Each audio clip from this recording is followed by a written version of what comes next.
Trump-Critic Romney seen as midterm outlier for GOP. If Mitt Romney does indeed run for the U.S. Senate this year, his long-held, and sharply stated, anti-Trump sentiments could place him on an island far removed from fellow Republican candidates. But that isolation likely won't handicap him either. Even as the GOP prepares for a midterm election in which the traditional challenges facing the party and power figure to be exacerbated by Donald Trump's low approval rating and self-inflicted controversies, few Republicans see a path to electoral success that involves excoriating the president. Trump's national ratings may be low, but he remains popular among conservative voters, especially those who show up for primaries. In many states around the country, GOP candidates have been endearing themselves to Trump. So, when Romney this week condemned his alleged remarks about certain immigrant nations calling the words antithetical to American values, it was noteworthy because most of Trump's Republican denouncers are either comfortably outside of Congress or on their way out. So far everyone is trying to get as close to the president as possible, said one GOP Senate campaign operative.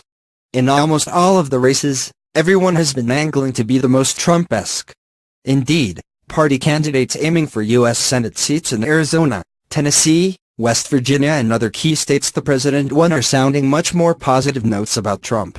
Arizona Representative Martha McSally is considered the establishment choice for the Senate seat being vacated by Jeff Flake, but she launched her campaign as an ally of the president. Like our president, I'm tired of PC politicians and their BS excuses, she said in her opening ad. Flake, a top Trump critic, acknowledged he wouldn't be able to win a primary in this environment. His impending retirement has freed him up to speak out further against Trump, but few of his GOP colleagues are following suit. On Wednesday, he gave a scathing rebuke on the Senate floor of the president's treatment of the press, comparing his tactics to those of Soviet dictator Joseph Stalin. But he spoke to a mostly empty chamber. Romney's positioning isn't surprising. He called candidate Trump a phony and a fraud during the 2016 campaign. And while he and the president-elect briefly made amends while the 2012 presidential nominee was under consideration for Secretary of State, Romney has been a vocal critic since then. What he communicated caused racists to rejoice, minorities to weep, and the vast heart of America to mourn, Romney said of Trump's response to racial violence in Charlottesville over the summer. But when the former Massachusetts governor spoke out against the president in a tweet on Monday, it was the first time he's done so since Utah Senator Orrin Hatch announced his retirement, opening the door to the 7-term lawmaker's seat. Romney, who chaired the Olympic Games in Utah in 2002, is expected to run to succeed Hatch, even if he has declined to publicly announce his intentions. In a speech to business leaders at the Salt Lake City Chamber of Commerce on Tuesday, he focused mostly on economics, but offered some insights on morality. The character, the culture of America is what has made us the powerhouse of the world economically, with our strength as well as our goodness.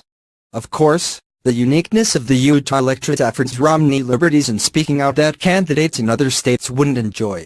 While Trump won there, he only garnered plurality support. As independent candidate and native Utahan Evan McMullin siphoned off 21% of the vote.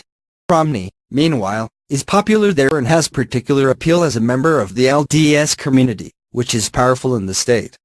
Both Hatch and fellow Utah Senator Mike Lee defended Romney last month against Steve Bannon's attacks on his Mormon faith. Republicans anticipate he would sail through a primary, and then through the general election. Many of these other GOP candidates just aren't in a position to antagonize some of their base voters, many of whom see the president's critics as more problematic than some of the